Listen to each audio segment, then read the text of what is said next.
Hello guys, welcome back to another Scratch tutorial on how to make a generic platformer.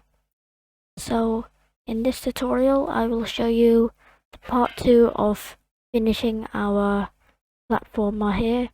So we've got a bunch of levels and we've got spikes, so if you touch the spikes we respawn.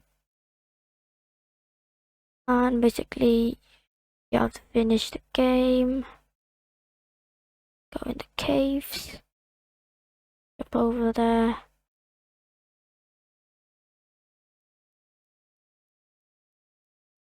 And when you finish the game, there's thanks for playing, and let's get right into it. So in our generic platformer project, in here I've added a costume to the player which is the same size of the player, and make sure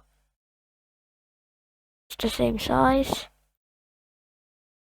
And in the stage we've got 10 levels. So in the first level it's blank with the green ground. Second, we've got wall jumping. Third, we've got the spikes. Fourth, it's a mix. Fifth, uphill. Sixth, downhill. Seventh, inside the cave. Eighth, we've got a cave with spikes. 9, still the spikes there. And 10, we've got the end level. Thanks for playing. Okay, so let's start. In the player, let's add an ore block for our cave. Make sure you switch costume to the cave, and we'll put in an ore touching color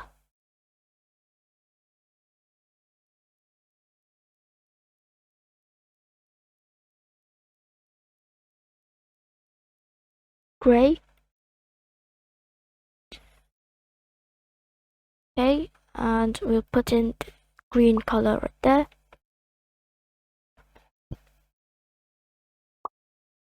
And we'll delete all of these touchings and we'll replace them with the new one.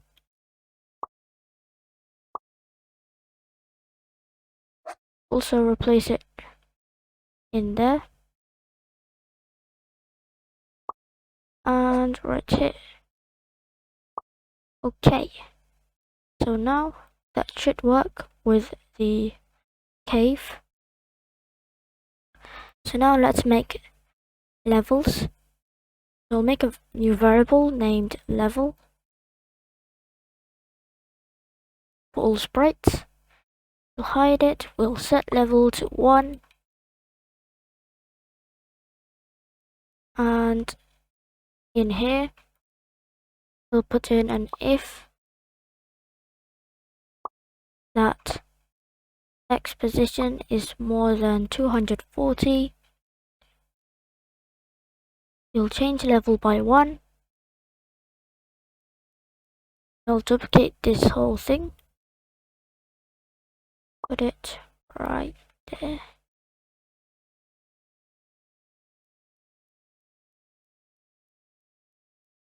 Okay, put the level 1 away, and yeah, we've got that. And now let's add in the spike. So if touching color red,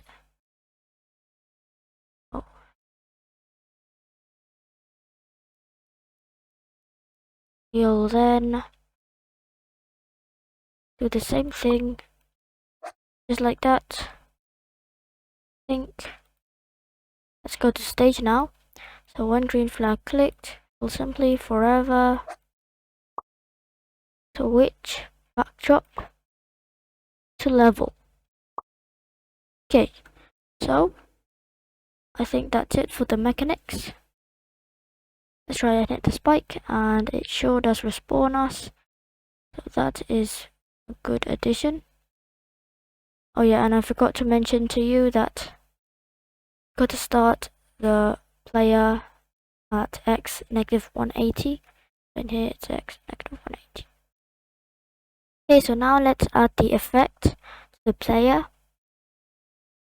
So in here we'll put in a new script. One green flag clicked. Forever. We'll create clone of myself, and at the very beginning we'll switch costume to the original player's costume.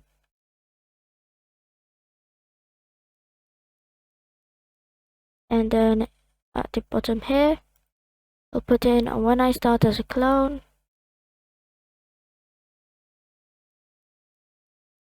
repeat 10.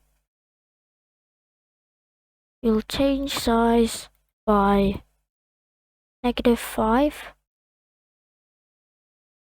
and we'll change ghost effect by 10, and then we'll simply delete this clone, and don't forget to switch costume to smile too. So just like that, we've got our player having effects. So I think that is it for this series. Thank you for watching. Please leave a like, comment, share and subscribe, and I'll see you in the next video. Bye.